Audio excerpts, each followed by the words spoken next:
Next topic name is non-existence of electron in the nucleus of an atom.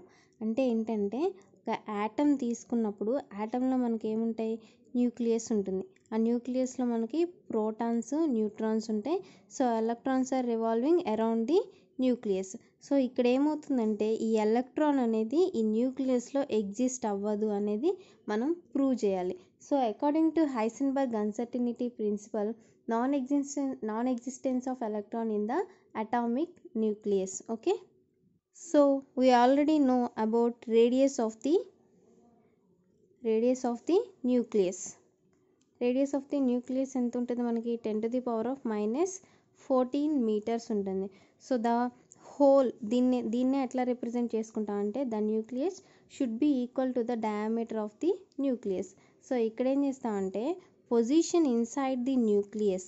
So this position is indicated with x, and this is equal to the nearly equal to the diameter of the whole nucleus. So ఇక్కడ మనకి ఏముంది, only ఒక radius part మాత్రమే ఉంది. Radius is 10 to the power of minus 14 meters.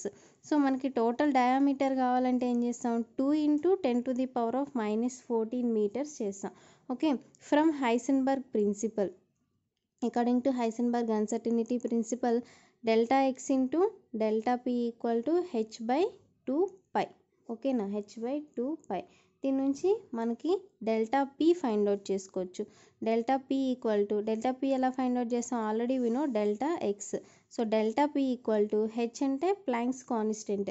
So the Planck's constant value is 6.625 into 10 to the power of minus 34 by 2 into pi value ఎంత ఉంటుంది, 3.14 into delta X. So ఇది డినామినేటర్కి వస్తుంది కాబట్టి delta X value డినామినేటర్లో substitute చేస్తాం. So substitute చేస్తే 2 into 10 to the power of minus 14 meters. ఓకేనా, దీని మొత్తాన్ని క్యాలిక్యులేట్ చేస్తే మనకి ఎంత వస్తుందంటే 5.27 into 10 to the power of minus 21 వస్తుంది. So this is the minimum energy of the electron in the nucleus. Okay, and the next one is we have to find the minimum energy of the electron in the nucleus. So this is the minimum momentum. From this p minimum into c. Okay, that equal to p అంటే already మనకి ఇక్కడ value తెలుసు, 5.27 into 10 to the power of minus 21 to c అంటే 3 into 10 power 8. So energy minimum ఎంత వస్తుంది, 1.581 into 10 to the power of minus 12 joules. Energy measured in joules. So this is the minimum energy, and we know that 1 electron volt equal to 1.6 into 10 to the power of minus 19 joules. From this 1 joule equal to 1 by 1.6 into 10 to the power of minus 19 electron volts. So 1 joule is substitute here.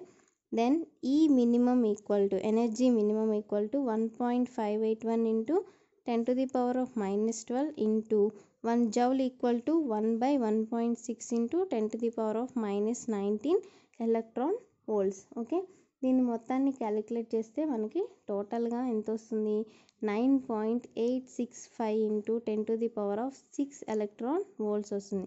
So the minimum energy of the electron in the nucleus is nearly equal to the 10 MeV.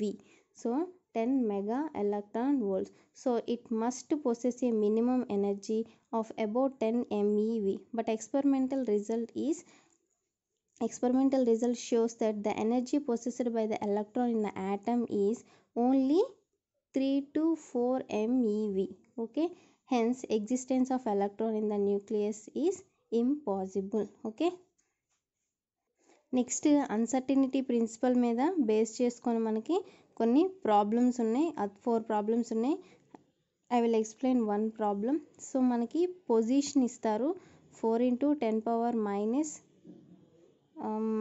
10 meters and momentum find out చేసుకోవాలి. So momentum find out చేసుకోవాలన్నప్పుడు ఏం చేయాలంటే already మనకి delta x into delta p is nearly equal to h తెలుసు కదా. From here delta p is equal to h by delta x.